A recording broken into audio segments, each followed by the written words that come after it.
Assalamualaikum warahmatullahi wabarakatuh.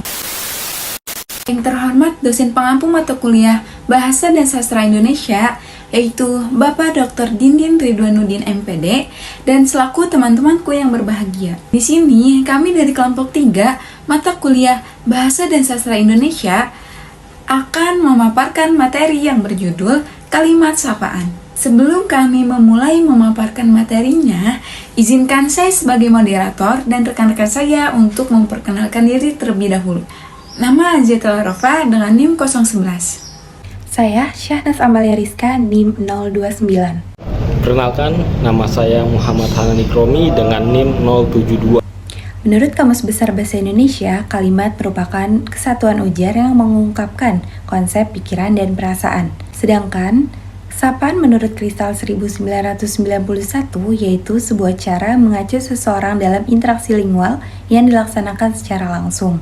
Jadi, apa sih kalimat sapaan itu? Menurut Roger Brown dan Albert Gilman, kata sapaan merupakan kata ganti yang digunakan untuk menyapa orang kedua, sehingga kalimat sapaan merupakan kata ganti orang kedua yang digunakan dalam proses komunikasi. Penggunaan kalimat sapaan biasanya memperhatikan norma dan adat istiadat yang berlaku di masyarakat, serta menyesuaikan dengan tempat, waktu, dan situasi yang terjadi pada saat proses komunikasi berlangsung. Dapat disimpulkan bahwa kalimat sapaan merupakan kalimat yang digunakan untuk menegur, menyapa, atau menyebut orang kedua atau orang yang diajak bicara. Nah, secara tidak sadar, kalimat sapaan merupakan kalimat yang penting loh, karena digunakan hampir setiap percakapan sehari-hari. Selanjutnya ada ciri-ciri kalimat sapaan. Yang pertama, penggunaan huruf awal menggunakan huruf kapital. Contohnya, hai, kamu mau kemana? Huruf H dalam kata hai ditulis menggunakan huruf kapital. Yang kedua, sesuai dengan situasi dan kondisi percakapan. Jadi, kita harus memperhatikan dulu situasi dan kondisi yang ada di sekitar kita. Yang ketiga, dipengaruhi oleh adat istiadat. Contoh, penggunaan kalimat sapaan di daerah Jawa Barat biasanya menggunakan bahasa Sunda dan juga menyesuaikan dengan adat istiadat yang berlaku di masyarakat.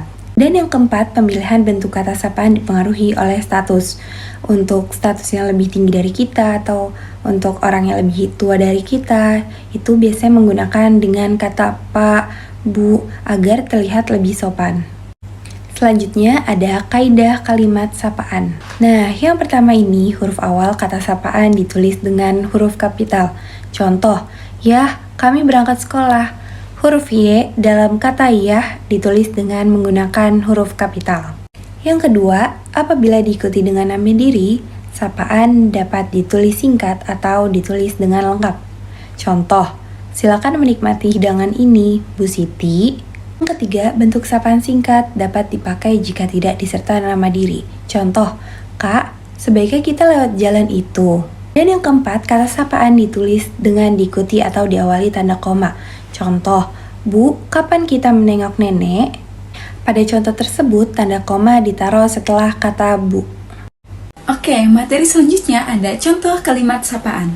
Nah, contoh kalimat sapaan itu yang pertama ada kalimat sapaan hormat. Nah, contohnya, selamat siang Tuan, ada yang bisa saya bantu? Nah, contoh selanjutnya ada selamat pagi Bapak dan Ibu sekalian. Marilah kita langsung adakan saja rapat pada pagi hari ini. Nah, yang kedua ada kalimat sapaan biasa. Nah, contohnya itu seperti hai Santi, apa kabar? Sudah lama ya kita tidak bertemu. Atau boleh juga kalau semuanya sudah lama menunggu ya. Nah, yang ketiga kalimat sapaan tidak formal. Nah, biasanya kalimat sapaan tidak formal ini kita memakainya untuk menyapa teman sebaya atau orang-orang yang sudah akrab dengan kita. Contohnya itu seperti, halo sobat, kamu sudah sarapan hari ini? Atau bisa juga, hai Nur, kamu mau ikut kami piknik enggak? Nah, seperti itu. Selanjutnya ada kalimat sapaan untuk teman sebaya. Apabila dengan teman sebaya, penggunaan sapaan bisa lebih bebas, namun tidak menyakiti perasaan lawan bicaranya. Contohnya seperti, hai Fit, mau kemana kamu? Atau, halo Sisi, apa kabar? Hai Cel, kamu mau ikut kami pergi enggak? Nah, seperti itu contohnya. Nah, selanjutnya ada contoh lain dari kalimat sapaan. Contohnya itu seperti, woi, ini kemarin tuh gak boleh pakai celana di atas lutut katanya. Atau juga bisa, tadi kata bu guru gak boleh keluar kelas sebelum bel berbunyi. Kata wo yang digunakan untuk menyapa teman sebaya ini merupakan kata sapaan kasar. Mengapa kata sapaan kasar? Karena digunakan secara kasar untuk menyapa teman seumurannya. Nah, selanjutnya itu ada contoh sapaan untuk teman sebaya. Contohnya itu misalnya, hai apa kabar. Nah, sapaan ini itu digunakan untuk menanyakan keadaan seseorang. Selanjutnya itu ada halo teman. Sapaan ini digunakan untuk menyapa teman kita. Selanjutnya itu ada misalnya, hai gengs. Nah, sapaan ini itu sapaan santai untuk menyapa sekelompok teman. Yang keempat ada hai guys, sapaan umum untuk menyapa teman-teman tanpa memandang jenis kelaminnya. Nah, selanjutnya itu ada kalimat sapaan untuk orang yang lebih tua. Nah, bila ditinjau dari umur, penggunaan panggilan disesuaikan dengan usia seseorang. Apakah orang yang ditegur itu berumur lebih tua, sama, atau lebih muda dari kita? Jika orang yang berusia lebih tua dari kita, akan disapa dengan sapaan bapak atau ibu, ataupun dapat menggunakan kalimat sapaan yang lebih sopan. Nah, contoh kalimat yang sopan untuk kepada yang lebih tua, contohnya misalnya, selamat malam ibu, makan malam telah siap dihidangkan. Atau, selamat datang pak, ada yang bisa saya bantu? Nah, selanjutnya itu ada contoh kalimat yang tidak sopan terhadap orang yang lebih tua. Contohnya itu ada, Anda mau kemana? Atau, Ahmad, izinkan saya untuk ke toilet. Nah, kalimat di atas tidak menggunakan pilihan kata honorofik, yaitu ungkapan hormat untuk berbicara dan menyapa orang lain, tidak menggunakan kata-kata sopan untuk menghormati orang yang lebih tua.